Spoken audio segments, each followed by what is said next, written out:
manifests their qualities is going to be different from the way another devotee manifests their qualities. Even when they become pure devotee or something like that, you look really confused.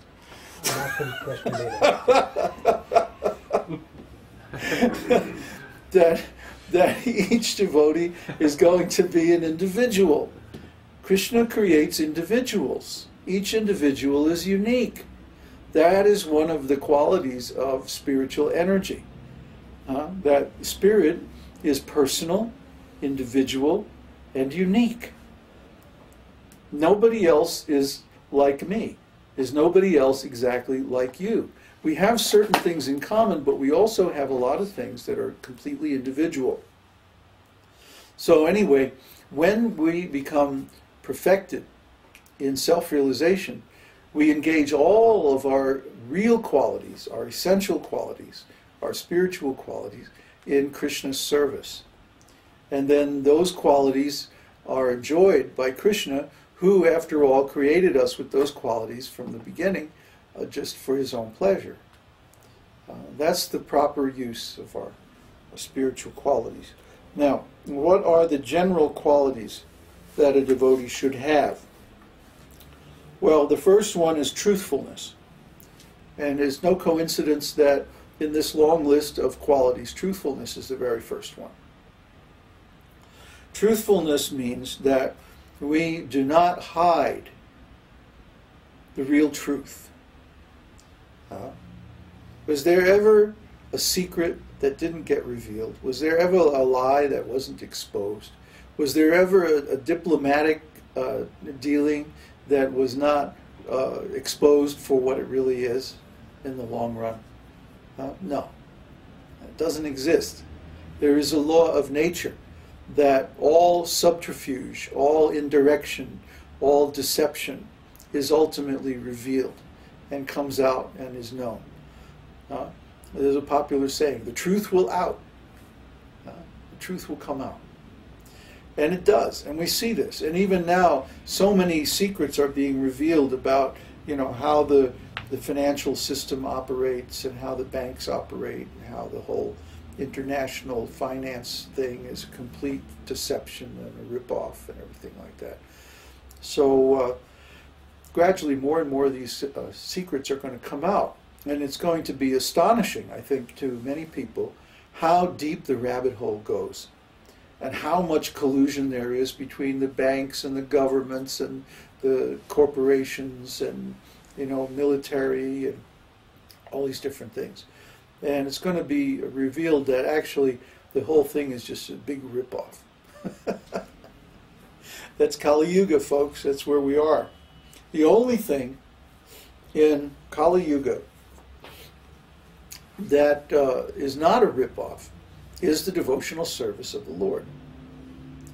Religion is a rip-off, business is a rip-off, school, everything you can find, the art world, everything in this life is just a big game. It's just a rip-off. It's exploitation. The only thing that's not is this devotional service of the Lord. And even then, we see that diplomacy and subterfuge and all kinds of, this is called kutinati, which means very undesirable characteristics or activities. They creep into the religion or spirituality or even devotional service. And there are many people who outwardly are devotees, but they still maintain this kind of activity. And this is very, very bad.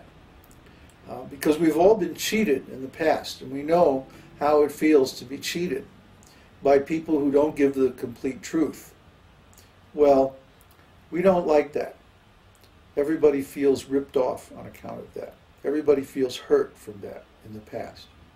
So we are committed to giving the whole truth. We're actually transmitting the truth that's coming down in the disciplic lineage. And so we don't like to have any kind of subterfuge or any kind of withholds. We don't like to hold back. I wish that I could sit here and tell you everything about my relationship with Kṛṣṇa and everything. But it would just, that's really, it's not appropriate for me to tell the whole thing. But what I can tell is that I'm personally in a relationship with the Lord. He revealed himself to me over a period of a couple of years and gradually revealed my service to him and the different qualities that he wanted me to have to perform this service. And my particular realization is not going to be the same as your realization. Your realization is going to be uniquely your own. And it's going to be uniquely different and individual. And it should be that way. It must be that way.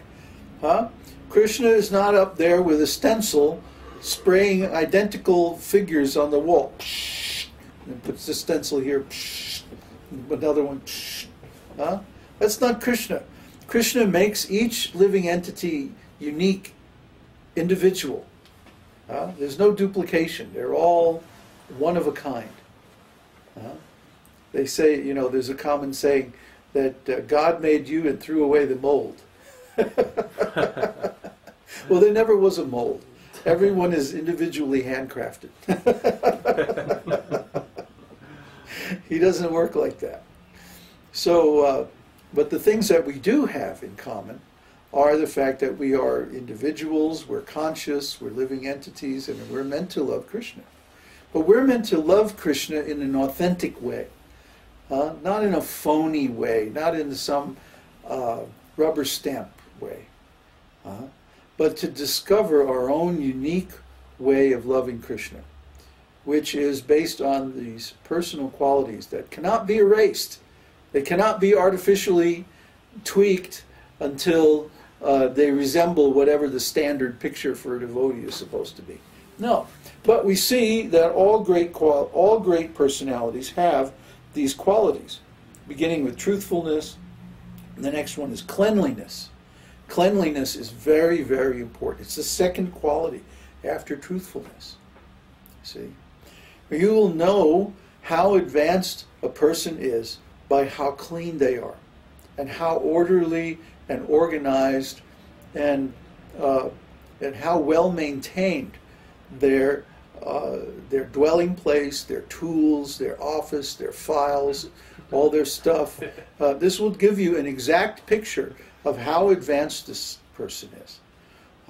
Because a person who wants to put all their energy, or as much as energy as possible, into the devotional service of the Lord, does not want any other thing to interfere with that.